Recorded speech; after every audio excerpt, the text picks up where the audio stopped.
जी हाँ, नमस्कार साथियों, एक बार फिर से आप सभी का स्वागत करता हूँ अपने इस यूट्यूब चैनल पे। और आज फिर 8 बजे आपको लाइव क्लास प्रोवाइड कराने वाला हूँ मैं धातु एवं अधातु क्लास 10th साइंस का ये चैप्टर अपना मेटल एंड नॉन मेटल, ठीक है। धातु एवं अधातु बिल्कुल ही शानदार गजब का पार्ट है, तो इसको हम कंप्लीट करने वाले हैं एक ही वीडियो के अंदर। और ये पार्ट आपका 4 नंबर का बोर्ड परीक्षा में होने वाला है, तो 4 में से 4 नंबर आप बोर्ड परीक्षा में आसानी से ले सकते हो। और इन नोट्सों के पढ़ के, ये मेरे नोट्स हैं, इन नोट्सों से पढ़ के आप बोर्ड परीक्षा में 90% से भी अधिक अंक प्राप्त कर सकते हो। साइंस में 90% से भी अधिक अंक प्राप्त कर सकते हो, ठीक है। और आज ये आपका चैप्टर नंबर 3 है। और ये नोट्स पढ़ के आप यहाँ पे देखो 95% लिखा है, लेकिन मैं 90 तो आपको बता ही देता हूँ, ठीक है। आगे देखते हैं धातु क्या है। धातु का ज्ञान बहुत ही पुराना है साथियों। धातु का ज्ञान क्या है साथियों, बहुत ही पुराना है, सदियों से चला आ रहा है धातु के बारे में।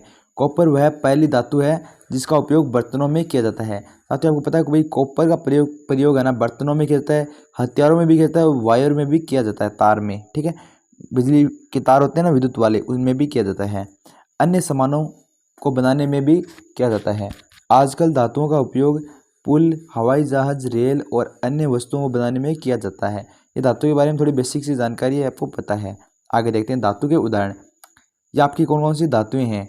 पहले आपकी बात करते हैं आयरन Fe होता है जो आसानी में 26 नंबर पर है। कॉपर धातु आपकी, एल्यूमिनियम 13 नंबर पर है, वो भी क्या आपकी धातु है।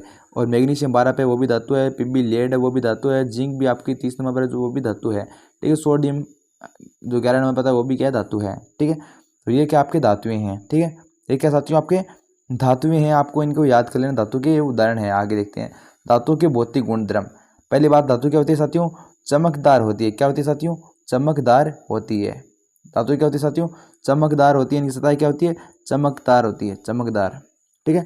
और धातु की चमक, इसे कहते हैं धातु की चमक। इस गुण को कहते हैं धातु की चमक कहते हैं। धातुओं की सतह चमकदार होती है और इस गुण को कहते हैं धातु की चमक कहते हैं। धातुएं सामान्यतः क्या होती है साथियों, कठोर होती है। क्या होती है साथियों, कठोर होती है। धातु क्या होती है, कठोर होती है। और प्रत्येक धातु की कठोरता को अलग होती है। इसलिए क्या होती है भाई, कोई भी धातु है, लोह की कठोरता अलग होती है, तांबे की अलग होती है, ठीक है। जो भी धातु है, एल्यूमिनियम की कठोरता क्या होती है, अलग अलग होती है इनकी। कुछ धातुओं को पीट कर उन्हें पतली चादरों में डाला जाता है और इस गुण को क्या कहते हैं, आघात वर्धनीयता कहते हैं। यहाँ से प्रश्न आपका परीक्षा में पूछा जाता है कि आघात वर्धनीयता किसे कहते हैं। भाई, किसी भी धातु को पीट कर पतली शीट या चादर में बदलना क्या कहलाता है, आघात वर्धनीयता कहलाता है। साथियों वीडियो को लाइक करें, चैनल पे नहीं हो तो चैनल को सब्सक्राइब जरूर से कर लीजिएगा। और अभी तक जितने भी विद्यार्थी जुड़े हैं उन्होंने लाइक तो अभी तक किसी ने किया नहीं, तो लाइक एक बार जरूर कर दीजिएगा। आप ही के लिए ये नोट्स बना रहे हैं, शानदार नोट्स हैं और आपको फ्री में प्रोवाइड कराने वाले हैं। वीडियो के अंत तक आप यहाँ पे बने रहना। और ये पार्ट 4 नंबर शानदार है, तो आपको परीक्षा में पूरे में से पूरे नंबर लेके आने, तो इस वीडियो को पूरा देखना है। और धातु क्या होती है साथियों, ऊष्मा की सुचालक होती है। ऊष्मा क्या होती है साथियों, सुचालक होती है। और जो धातुएं कठोर सतह से टकराती है तो आवाज उत्पन्न करती है, उसे ध्वनि गुण कहते हैं। धातु क्या होती है साथियों, ध्वनिक होती है। मतलब कि एक धातु को दूसरी धातु से टकराएंगे ना तो ध्वनि उत्पन्न होगी, है ना। या फिर कोई भी कठोर सतह से टकराएंगे ना, जैसे अपना भाई फरस है, उस पर भी किसी धातु को गिराएंगे ना तो क्या होगी, ध्वनि उत्पन्न होगी। देखो आगे देखो, यहाँ पे धातु को तारों के रूप में खींचा जा सकता है, तो इसे धातुओं की गुण को कहते हैं, तन्यता कहते हैं। मतलब कि धातुओं को तार में बदलने का धातु की तन्यता कहलाता है। ये आपका अगला गुण है। आगे देखते हैं कठोर धातुएं कौन कौन सी है। यहाँ पे सबसे मोस्ट इंपॉर्टेंट प्रश्न बन जाता है कठोर धातुएं वाला। भाई कठोर धातु कौन कौन सी है, नरम धातु कौन कौन सी है। तो कठोर धातु कौन सी है, आयरन मतलब लोहा, कॉपर, एल्यूमिनियम, ये कैसा है, कठोर धातु। नरम क्या है, सोडियम और पोटेशियम दोनों धातुएं नरम है, जिन्हें हम चाकू से काट सकते हैं। सोडियम और पोटेशियम, इन्हें हम चाकू से काट सकते हैं आसानी से। तो ये मोस्ट प्रश्न यहाँ से ये बनता है, ऐसी कौन सी धातु है जिन्हें हम चाकू से आसानी से काट सकते हैं। तो सोडियम और पोटेशियम को। सबसे अधिक आघात वर्धनीय धातु कौन सी है, सोना और चांदी। और ऊष्मा की सुचालक धातु कौन सी है, चांदी और तांबा। आगे देखते हैं सबसे अधिक तन्य धातु कौन सी है, सोना। सोने को हम क्या चेन बनाते हैं ना, तन्यता मतलब क्या है, तार में बदल सकते हैं, ठीक है। ऊष्मा की सुचालक धातु कौन सी, लेड और मरकरी। ऊष्मा की सुचालक कौन सी है, लेड और मरकरी।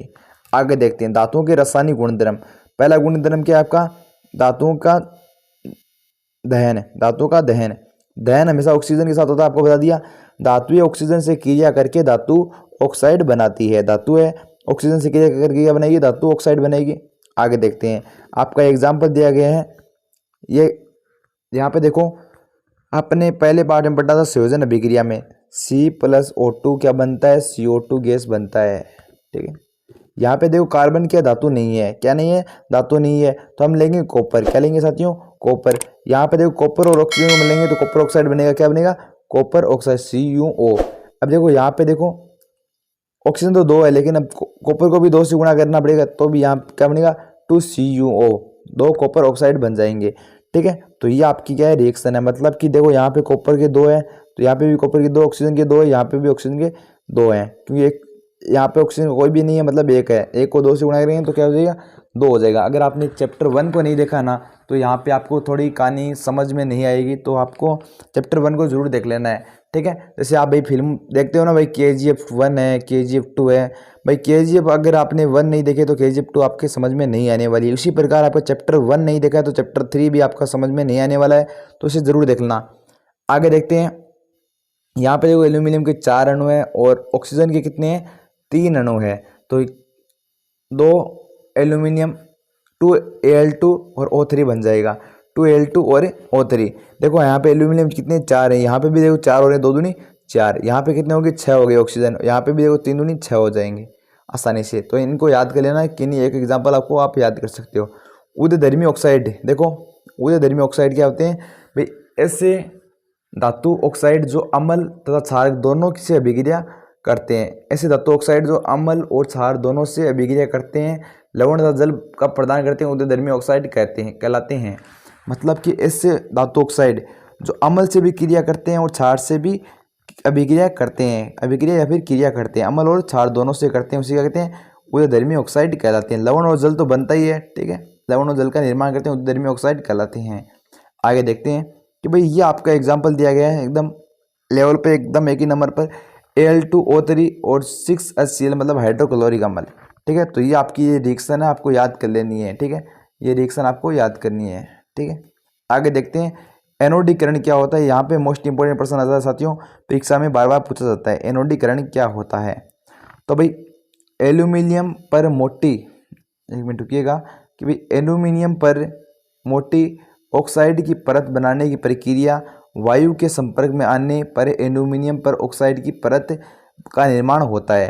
भाई एल्यूमिनियम को अपन खुला छोड़ देते हैं, भाई खिड़कियां होती है अपने घरों में एल्यूमिनियम की, अगर वो क्या होती है, खुले में रह जाती है ना, तो भाई वायु के संपर्क में आ जाती है और ऑक्साइड की परत का निर्माण हो जाती है। क्या होता है, एल्यूमिनियम पर ऑक्साइड की परत का निर्माण हो जाता है। तो एल्यूमिनियम ऑक्साइड की परत इसे संक्षारित से बचाती है। एल्यूमिनियम ऑक्साइड की परत क्या करती है, इसे संक्षारण से बचाती है।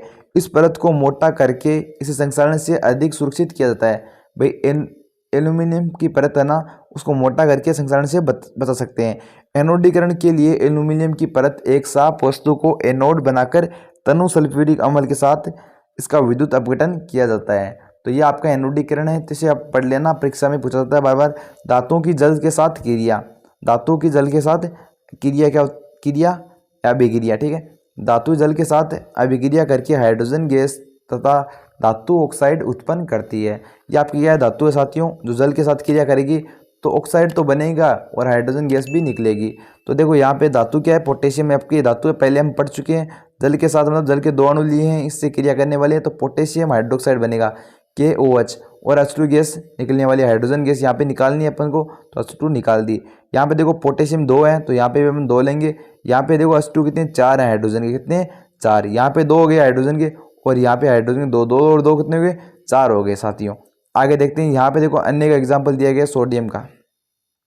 ठीक है, यहाँ पे सोडियम 2 है और यहाँ पे सोडियम कितने हैं, 2 है। यहाँ पे देखो हाइड्रोजन कितने, 4 हैं, तो यहाँ पे हाइड्रोजन तो हो गए 2 और 2 यहाँ पे हो गए 4। ऑक्सीजन यहाँ पे 2 है, तो यहाँ पे भी कितने हैं साथियों, ऑक्सीजन 2 है। तो इस प्रकार से आप इसे समीकरण को भी याद कर सकते हो।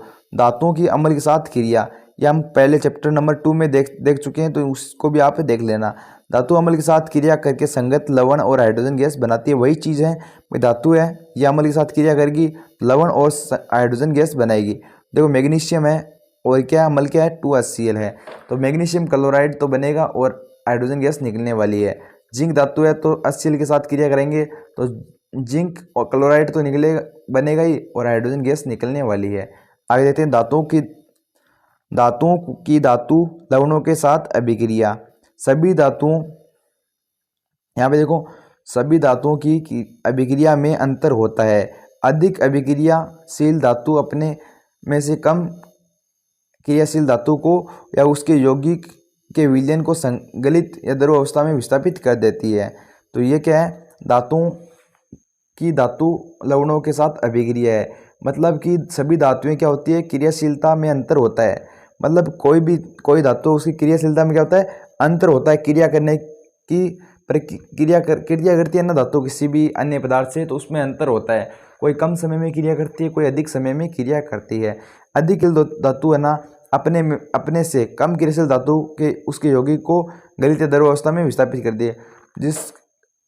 जिस धातु में ज़्यादा ताकत होती है ना, वो कम क्रियाशील धातु को क्या करती है, गलित या द्रव अवस्था में डाल देती है, ठीक है, या फिर विलयन में परिवर्तित कर देती है। जैसे यहाँ पे धातु है और बी क्या है, लवण का विलयन है, तो इसमें ए लवण का विलयन और बी धातु हो जाएगी। आगे देखते हैं, एक्वर्जिया, ठीक है। रॉयल जल का लैटिन शब्द है, रॉयल जल का ये क्या है, एक्वर्जिया लैटिन शब्द है।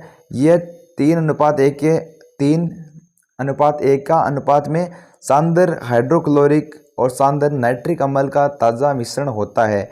यह गोल्ड को भी गला सकता है भाई, एक्वेरिजिया किसको भी गला सकता है, गोल्ड का जो सोना है ना उसको भी गला सकता है, सोने को भी एक्वेरिजिया गला सकता है। इसमें देखो तीन भाग है ना, 3 भाग तो हाइड्रोक्लोरिक अम्ल के होंगे और एक भाग आपका सांद्र नाइट्रिक अम्ल का होने वाला है। एक्वेरिजिया भूवक्रता द्रव होने के साथ साथ प्रबल संचरण है।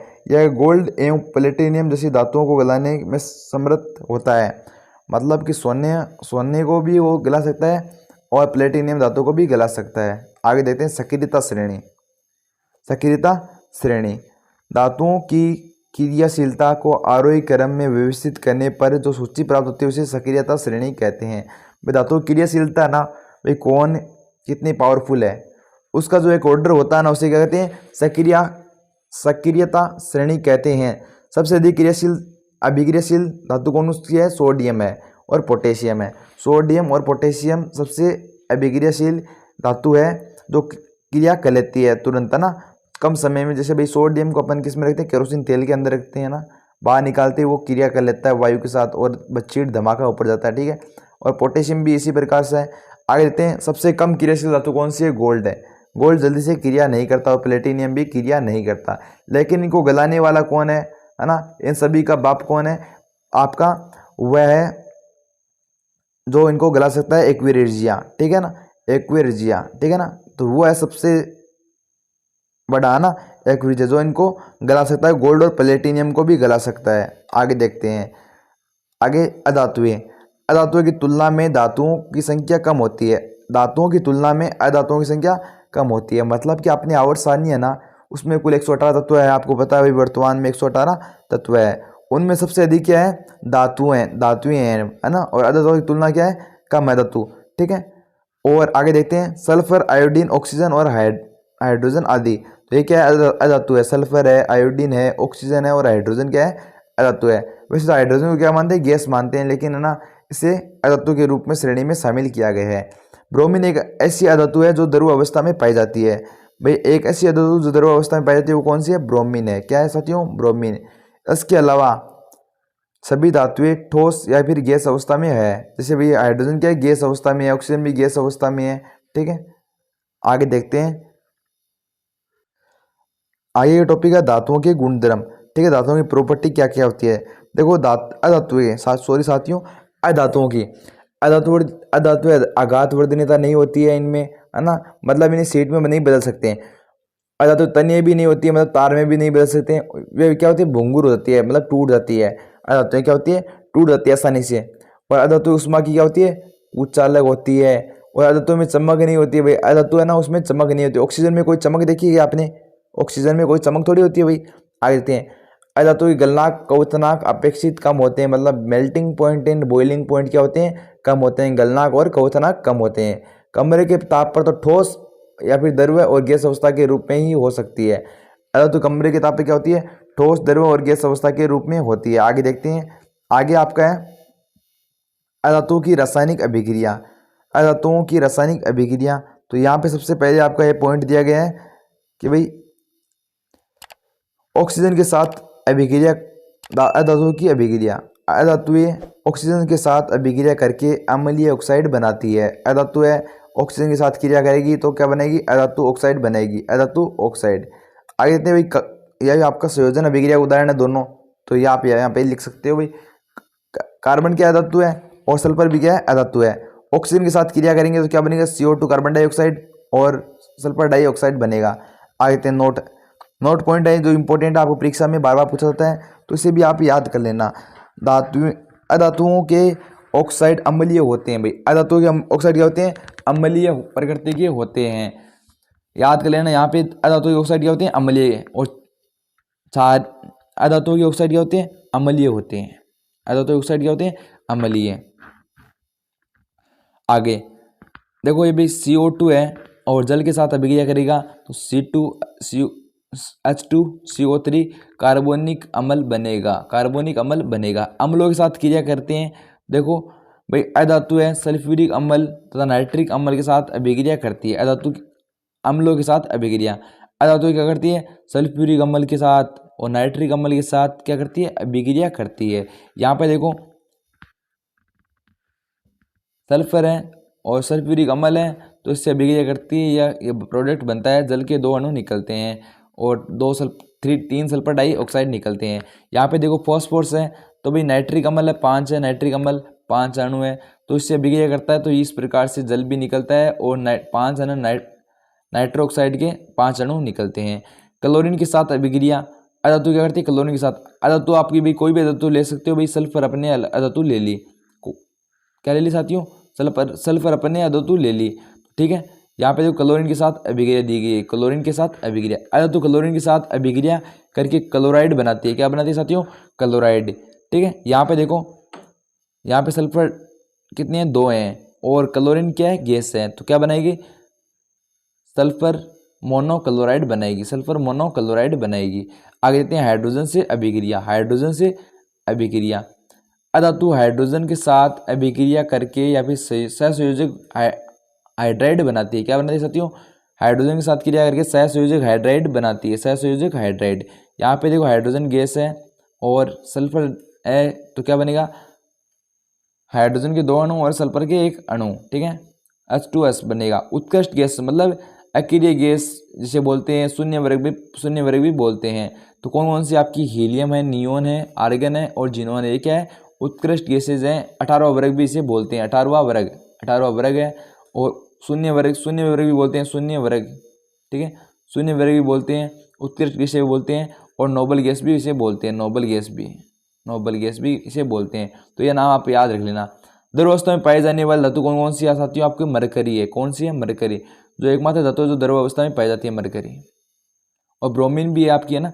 आगे देखते हैं, ऐसी धातुओं जिन्हें हथेली पर रखने पर पिघल जाती है, तो गैलियम और सीजियम क्या हथेली पर रखने पर क्या होती है साथियों, पिघल जाती है। ऐसी धातु जो चमक होती है भाई, चमकीली होती है। ऐसी अधातु ये आपने पढ़ा भी चमकीली नहीं होती है, लेकिन आयोडीन एक ऐसी धातु है जो चमकीली होती है, आयोडीन। ऐसी अधातु जो विद्युत की सुचालक होती है भाई, ग्रेफाइट क्या है, अधातु है लेकिन फिर भी क्या है, विद्युत की सुचालक है। क्षारीय धातु कौन कौन सी है, लिथियम है, सोडियम और पोटेशियम में क्षारीय धातु है। अप्रूप कार्बन ऐसी अधातु है जो विभिन्न रूपों में पाई जाती है, तो इसे क्या कहते हैं, अप्रूप कहते हैं। इसे कहते हैं अप्रूप कहते हैं भाई। कार्बन क्या विभिन्न रूपों में पाया जाता है, तो इसे क्या कहते हैं, अप्रूप कहते हैं। हीरा कार्बन का अप्रूप है। सबसे कठोर प्राकृतिक पदार्थ क्या है, हीरा है। सबसे साथियों सबसे कठोर क्या है इस प्रकृति में, संसार में सबसे कठोर है हीरा। इसे तोड़ना क्या है साथियों, असंभव है, इम्पॉसिबल है। आगे देखते हैं, इसके गलनांक और कवटनांक क्या होते हैं, बहुत अधिक होते हैं, बहुत उच्च होते हैं। और कार्बन का एक अन्य अप्रूप ग्रेफाइट है जो विद्युत का क्या होता है साथियों, सुचालक होता है। आगे देखते हैं साथियों, आयनिक यौगिक क्या होते हैं। आयनिक यौगिक क्या होते हैं। तो आयनिक यौगिक की बिल्कुल सरल सी परिभाषा यहाँ पे आपको दी गई है और उससे एग्जाम्पल भी आपको याद करनी है साथ में। देखो, धातु और अधातु में इलेक्ट्रॉन का स्थानांतरण से बने यौगिक आयनिक यौगिक कहलाते हैं। मतलब कि आपका जो कोई परमाणु होता है उसमें क्या होते हैं साथियों, इलेक्ट्रॉन होते हैं। क्या होते हैं साथियों, इलेक्ट्रॉन होते हैं जो नाभिक के चारों ओर चक्कर लगाते हैं। उन इलेक्ट्रॉनों का स्थानांतरण होता है। क्या होता है साथियों, इलेक्ट्रॉनों का स्थानांतरण होता है और उनसे जो कंपाउंड बनते हैं, यौगिक बनते हैं, उसे क्या कहते हैं, आयनिक यौगिक कहते हैं। सीधी सी बात यह है कि आयनों से बनने वाले यौगिक आयनिक यौगिक कहलाते हैं। ठीक है, क्या कहलाते हैं साथियों, आयनिक यौगिक कहलाते हैं। वैद्युत संयोजक यौगिक भी कहा जाता है इनका, दूसरा नाम है वैद्युत संयोजक यौगिक। ठीक है, और इनका एग्जाम्पल आपका यहाँ पे दिए गए NaCl, ठीक है, LiCl, CaCl2 और CaOMgCl2, है ना, मैग्नीशियम क्लोराइड है, और NaCl नमक होता है आपका। ये क्या है, आयनिक यौगिक है साथियों। क्या है, आयनिक यौगिक है। यहाँ पे आपको 5 एग्जाम्पल दिए गए हैं, उनमें से आप कोई 3 या 2 एग्जाम्पल आप याद कर सकते हो। अब यहाँ पे दिए गए आयनिक यौगिकों के गुणधर्म, है ना, आयनिक यौगिकों के गुणधर्म। पहला है भौतिक प्रकृति। क्या है साथियों, भौतिक प्रकृति। ठीक है, तो यहाँ पे हम देख लेते हैं भौतिक प्रकृति क्या होती है। आयनिक यौगिकों में सामान्यतः ठोस और एवं कठोर होते हैं। क्या होते हैं साथियों, ठोस और कठोर होते हैं। आयनिक यौगिक कैसे होते हैं, ठोस और कठोर। ठीक है, क्योंकि इन यौगिकों में विपरीत आवेशित आयनों के मध्य प्रबल स्थिर वैद्युत आकर्षण बल कार्य करता है। ठीक है, कौन सा बल कार्य करता है, प्रबल स्थिर वैद्युत आकर्षण बल कार्य करता है। सामान्य रूप से इनकी प्रकृति भंगुर होती है, ठीक है, आगे देखते हैं गलनांक और क्वथनांक कैसे होते हैं इनके। तो ये देख लेते हैं अपन, गलनांक और क्वथनांक का पॉइंट है। ठीक है, तो यहाँ पे देख सकते हो आप, आयनिक यौगिकों के गलनांक या क्वथनांक बहुत ही अधिक होते हैं। क्या होते हैं साथियों, इनके गलनांक और क्वथनांक ज़्यादा होते हैं, क्योंकि ये मजबूत विद्युत वाहक बल द्वारा जुड़े हुए होते हैं। जो हमने पहले पढ़ा है कि भाई इनमें क्या लगता है, मजबूत विद्युत वाहक बल लगता है। अब इनको घोल सकते हैं या नहीं घोल सकते, ये देख लेते हैं। घुलनशीलता, ठीक है, वैद्युत संयोजक यौगिक या फिर आयनिक यौगिक सामान्यतः जल में घुलनशील तथा केरोसिन, पेट्रोल आदि जैसे विलायकों में अविलीय होते हैं। मतलब जल में तो घुल जाते हैं आसानी से, लेकिन केरोसिन है, पेट्रोल है, इनमें यह नहीं घुलते हैं। ठीक है, आगे देखते हैं विद्युत की चालकता। ठीक है, इनमें करंट आता है या फिर नहीं आता है। तो यहाँ पे देखते हैं ठोस अवस्था में आयनिक यौगिकों में विद्युत का चालन नहीं होता है। ठोस अवस्था में क्या होता है, इनका चालन नहीं होता, विद्युत का चालन नहीं होता है। आगे देखते हैं, परंतु आयनिक यौगिकों में गलित अवस्था में विद्युत का चालन करते हैं। क्या करते हैं, विद्युत का चालन करते हैं। 4 पॉइंट कंप्लीट हो गए आपके। यहाँ पे देखते हैं धातुओं की प्राप्ति। ठीक है, धातु कैसे प्राप्त करते हैं अपन। ठीक है, जो धातुएं अपनी लोहा है, तांबा है, जैसे सभी धातुएं हैं वो कैसे प्राप्त करते हैं यहाँ पे देखते हैं। पृथ्वी की भूपट्टी में सबसे प्राकृतिक रूप से पाए जाने वाले तत्वों या यौगिकों को खनिज कहते हैं। मतलब कि पृथ्वी की जो ऊपरी परत है उसे भूपट्टी कहते हैं। भूपट्टी में प्राकृतिक रूप से पाए जाने वाले तत्वों क्या कहते हैं, यौगिक को खनिज कहते हैं। प्राकृतिक जो तत्व है भूपट्टी में पाए जाते हैं उनको, उन यौगिकों को क्या कहते हैं, खनिज कहते हैं। खनिज की परिभाषा यहाँ पे आपको याद करनी है। खनिज की परिभाषा है कि पृथ्वी की भूपट्टी में प्राकृतिक रूप से पाए जाने वाले तत्वों या फिर खनिजों को, यौगिकों को खनिज कहते हैं। ठीक है, आगे देखते हैं। जिन खनिजों में कोई विशेष धातु काफ़ी अधिक मात्रा में होती है जिसे निकालना लाभकारी होता है, उन खनिजों को एस कहते हैं। एस की परिभाषा यहाँ पे साथियों, एस की परिभाषा बार बार पूछ ली जाती है कि एस किसे कहते हैं, खनिज किसे कहते हैं। तो ये परिभाषा मोस्ट इंपॉर्टेंट, दोनों याद कर लेना कि भाई पृथ्वी की भूपट्टी में प्राकृतिक रूप से पाए जाने वाले तत्व या फिर यौगिकों को क्या कहते हैं, खनिज कहते हैं। और जिन खनिजों में कोई विशेष धातु काफ़ी अधिक मात्रा में होती है और उसे निकालना लाभकारी होता है, उसे क्या कहते हैं, उन खनिजों को क्या कहते हैं, एस कहते हैं। क्या कहते हैं, एस कहते हैं। धातु का निष्कर्ष, मतलब धातु कैसे प्राप्त करते हैं, धातु निष्कर्ष देखते हैं यहाँ पे। ठीक है, कुछ धातुएं भूपट्टी में सर्वाधिक स्वतंत्र अवस्था में पाई जाती है। ठीक है, स्वतंत्रता अवस्था में पाई जाती है तथा कुछ धातुएं अपने यौगिकों के रूप में ही मिलती है। सक्रियता श्रेणी में नीचे आने वाली धातुओं को सबसे कम क्रियाशील होती है। मतलब कि अपनी सक्रियता श्रेणी है ना, तो सबसे नीचे आने वाले तत्वों को क्या कहते हैं, कम क्रियाशील धातु कहते हैं, कम क्रियाशील धातुएं कहते हैं। एवं स्वतंत्र अवस्था में पाई जाती है कौन कौन सी, सोना, चांदी, तांबा आदि। ऊपर की चीज़ें कोई काम की नहीं है जो अपने अभी पढ़ी है, लेकिन ये आपकी काम की चीज़ है कि स्वतंत्र धातुएं कौन कौन सी स्वतंत्र है, धातुएं कौन कौन सी स्वतंत्र अवस्था में कौन सी धातु पाई जाती है।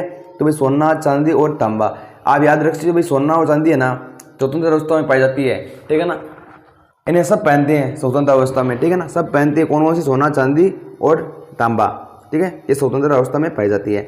आगे देते हैं कि भाई सक्रियता श्रेणी में ऊपर से नीचे आने वाली धातुएं, ऊपर से नीचे आने वाली धातु कौन सी है? के मतलब पोटेशियम, सोडियम, कैल्शियम, मैग्नीशियम और एल्यूमिनियम को बहुत अधिक क्रियाशील धातुएं होती है।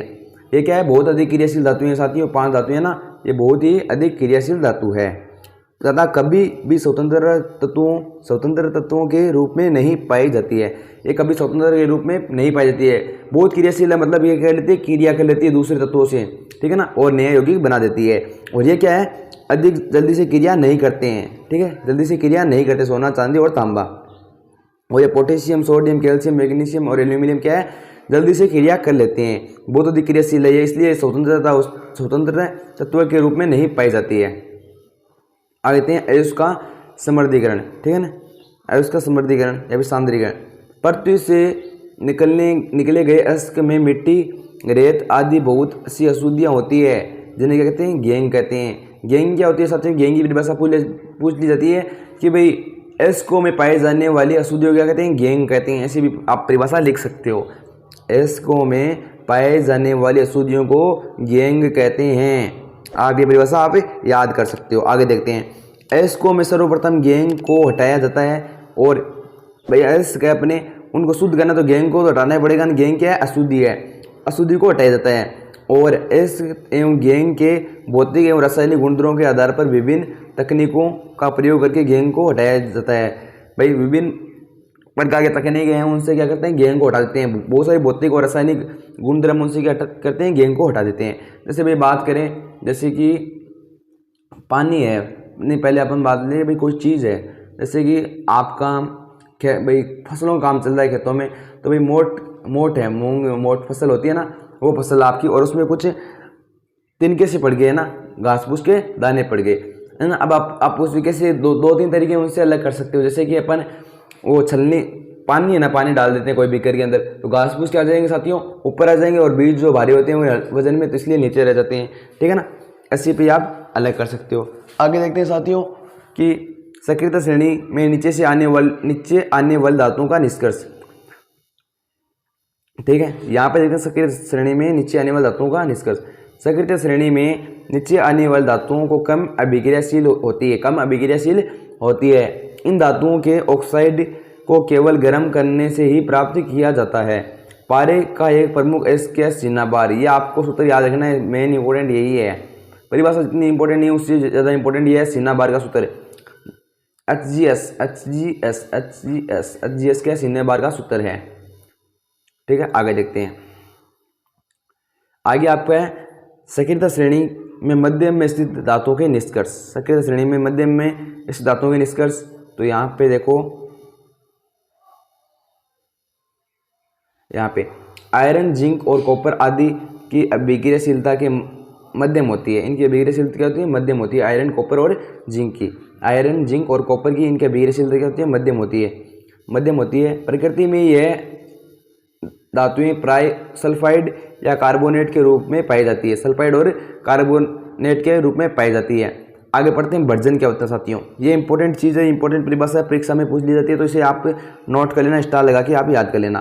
तो वर्जन क्या होती है इसके बारे में हम जानते हैं, ठीक है। वर्जन के बारे में पढ़ते हैं, तो देखो सल्फाइड अयस्क को वायु की उपस्थिति में अधिक ताप पर गर्म करने पर ऑक्साइड में परिवर्तित होती है। मतलब कि सल्फाइड अयस्क को क्या करेंगे साथियों? गर्म करेंगे वायु की उपस्थिति, मतलब खुला हवा में, ठीक है ना, खुला बाहर है ना, हम वायु की उपस्थिति में इसे क्या करेंगे? गर्म करेंगे, ठीक है ना। अधिक ताप पर, बहुत ज़्यादा टेम्परेचर पर हम इसे गर्म करेंगे तो ऑक्साइड में परिवर्तित हो जाता है। किस में परिवर्तित हो जाता है साथियों? ऑक्साइड में परिवर्तित हो जाता है। इस प्रक्रिया को कहते हैं वर्जन कहते हैं। क्या कहते हैं साथियों? वर्जन कहते हैं। आगे उदाहरण देखो, दो ZnS लिए यहाँ पे और 3O2 लिए, और जिसे 2 ZnO बनते हैं, और सल्फाइड ऑक्साइड बाहर निकल जाती है, ठीक है। सल्फर डाइऑक्साइड बाहर निकल जाती है।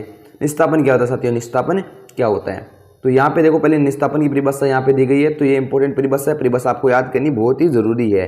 तो यहाँ पे देख सकते हो कि भाई कार्बोनेट अयस्क को, उसमें सल्फाइड अयस्क का, इसमें कार्बोनेट अयस्क को वायु की उपस्थिति में अधिक ताप पर गर्म करने पर अधिक ताप पर गर्म करने पर ऑक्साइड में परिवर्तित हो जाता है। ऑक्साइड में परिवर्तित इस अभिक्रिया को निस्तापन कहते हैं। एक बार निस्तापन और वर्जन में दोनों परिभाषा आप देख सकते हो, यहाँ पे देखो दी है दोनों कंपेयर करके हम देखते हैं। तो यहाँ पे आप देख सकते हो भाई, यहाँ पे कौन सा एस लिया गया है, एक मिनट थोड़ा नीचे कर लेता हूँ, हाँ ओके।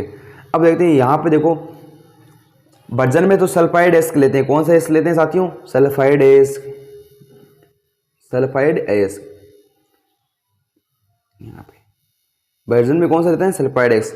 और निस्तापन में कार्बोनेट एस, कार्बोनेट एस, निस्तापन में कार्बोनेट एस और वर्जन में सल्फाइड एस। और दोनों किस में रहते हैं, वायु की उपस्थिति में, दोनों वायु की उपस्थिति में होते हैं। और दोनों का टेम्परेचर क्या होता है साथियों, अधिक। ताप क्या होता है, अधिक ताप पर, दोनों में अधिक ताप होता है, ठीक है। आगे देते हैं, दोनों को ही गर्म करते हैं तो दोनों किस में बदल जाते हैं, ऑक्साइड में बदल जाते हैं। किस में बदलते हैं, ऑक्साइड में बदल जाते हैं, ऑक्साइड में। और यह भी क्या किस में बदलता है, ऑक्साइड में परिवर्तित हो जाते हैं। इस प्रक्रिया को एक को तो वर्जन कहते हैं और एक को निस्तापन कहते हैं। आपको याद रखना है भाई, वर्जन में कौन सा एस के लेंगे, सल्फाइड, और निस्तापन में वर्जन में सल्फाइड एस के लेंगे और निस्तापन में आपको कार्बोनेट एस के लेंगे।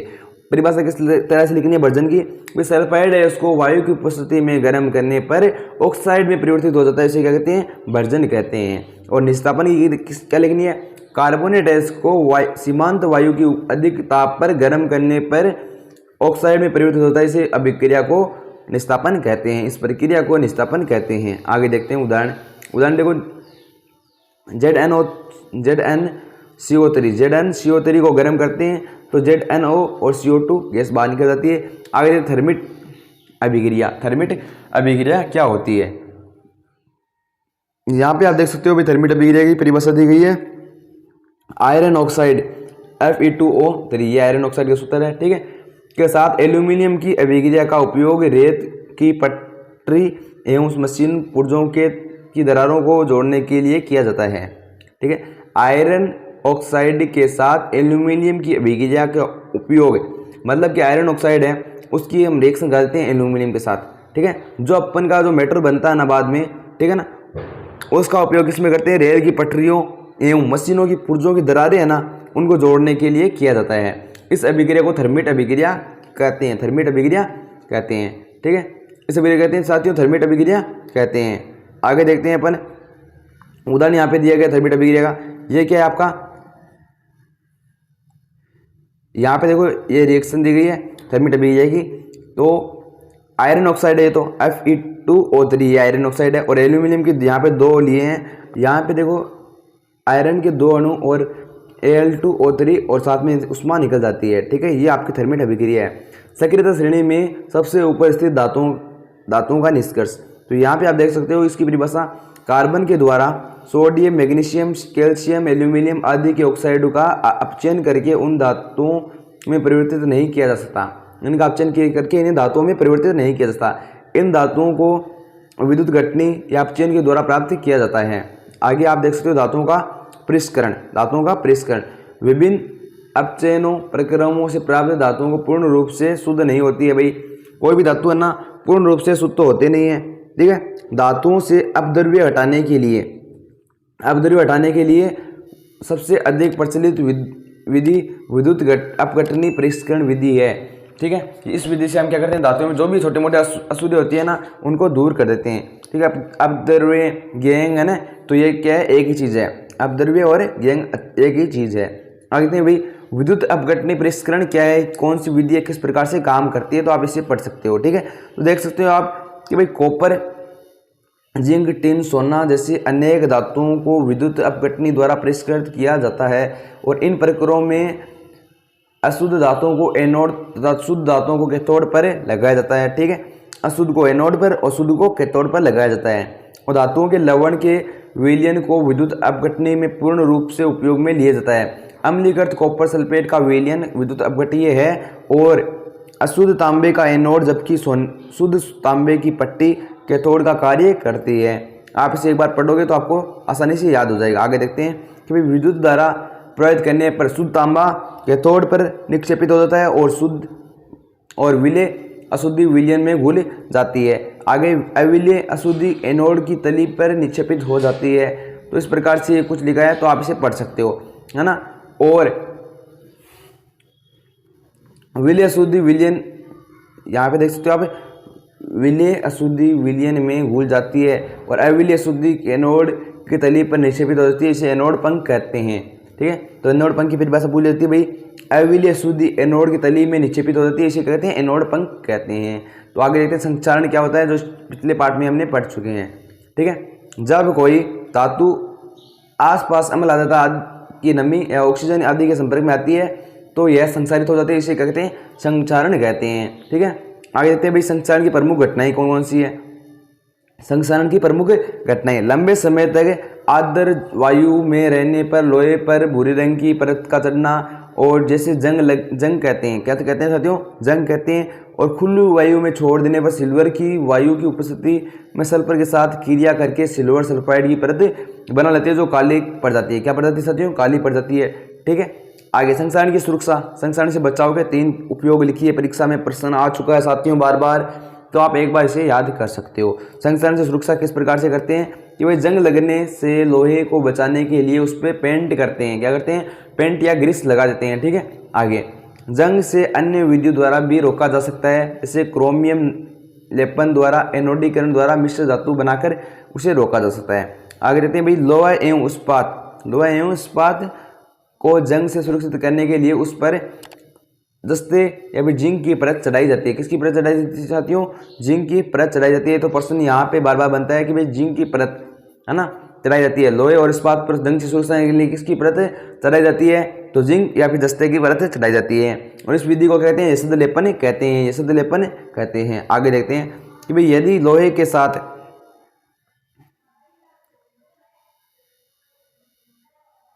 यहाँ पे आगे देखते हैं भाई, यदि लोहे के साथ कोई अन्य, यदि